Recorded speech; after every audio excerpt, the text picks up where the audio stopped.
Hello guys, I hope you're all doing well. So welcome back to my state-wise sari dripping series, a state where Bhuta attained enlightenment, a land of Madhubani arts, rich tradition and timeless culture. Yes, this is Tihar. So today we are exploring its tradition, Madhubani sari dripping style. So let's get started.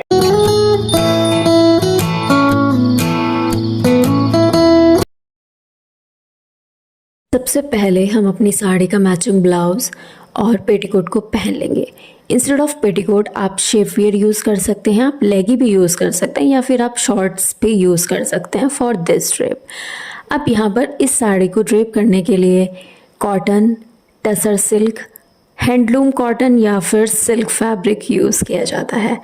मैं यहाँ पर cotton sari का use कर रही हूँ for this drape. सो अब हम अपनी साड़ी का फर्स्ट एंड पिक करेंगे और यहाँ पर सिंपल प्लीट्स बनाना स्टार्ट करेंगे। और जो प्लीट्स बनाएंगे ना, मेक श्योर वो थोड़ा सा विड्थ वाइज थोड़ी बड़ी हो नॉर्मल प्लेटिंग से।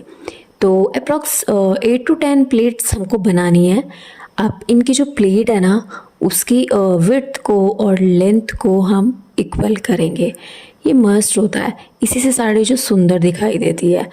अब इन जो प्लेट्स हैं उसको फिक्स करेंगे, बिकॉज ऐसा भी नहीं होना चाहिए कि वो फिक्स ना हो और नीचे से वो कहीं जा रही हैं, ऊपर से कहीं जा रही हैं।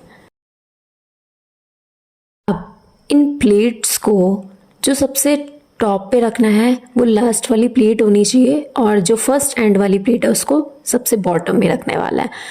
अब इनको अपने फ्रंट पे रखेंगे, थोड़ा सा बाहर निकाल के रखेंगे। ओके, उसके बाद एक राउंड कंप्लीट करना है with the remaining fabric.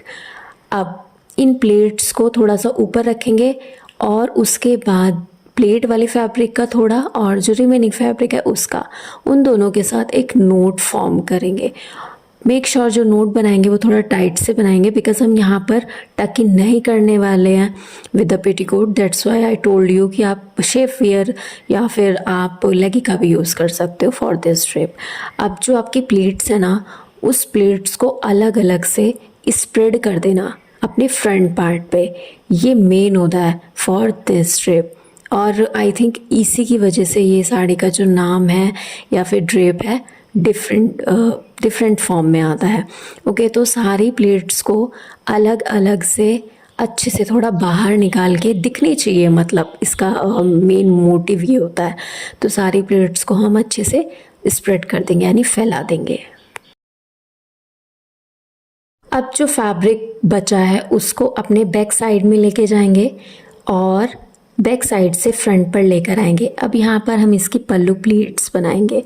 Pallu pleats की विड्थ आप कैसे भी रख सकते हो, आप बड़ी रख सकते हो, छोटी रख सकते हो, इट्स अप टू यू। अब इन विड्थ को हम अपनी यानी प्लेट की विड्थ को इक्वल करेंगे। अभी मैंने अपने लेफ़्ट शोल्डर पर रखा है पल्लू, बट यहाँ पर नहीं रखना है। जस्ट मैंने अपनी प्लीट्स को एडजस्ट करने के लिए यहाँ पर रखा है। अब अपनी जो पल्लू है उसको हम कहाँ रखेंगे, अपने राइट शोल्डर पर रखेंगे। आपको मेरे लेफ़्ट में थोड़ा फैब्रिक, लूज़ फैब्रिक दिखाई दे रहा होगा, ये हमको टक इन नहीं करना है। इस ड्रेप में इस फैब्रिक को ऐसे ही छोड़ा जाता है। अब जो हमारी प्लीट है, पल्लू प्लीट है, उसका थोड़ा सा पार्ट उठाएंगे और इसको अपने लेफ़्ट शोल्डर पर बैक साइड में टक इन करेंगे। अब जितनी भी प्लेट्स हैं उसको एडजस्ट करेंगे। पल्लू प्लेट्स को सिक्योर करेंगे सेफ्टी पिन से। Now adding some jewelleries like necklace, some bangles. मैंने काफ़ी सारे यूज़ किए हैं यहाँ पे, थोड़ा सा एथनिक लुक देने के लिए या थोड़ा सा ट्रेडिशनल टच देने के लिए।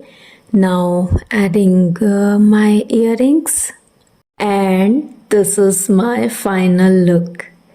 But did you know, Madhubani sari सिर्फ एक ब्यूटीफुल आउटफिट नहीं है, it carries a whole story of Mithila's rich culture.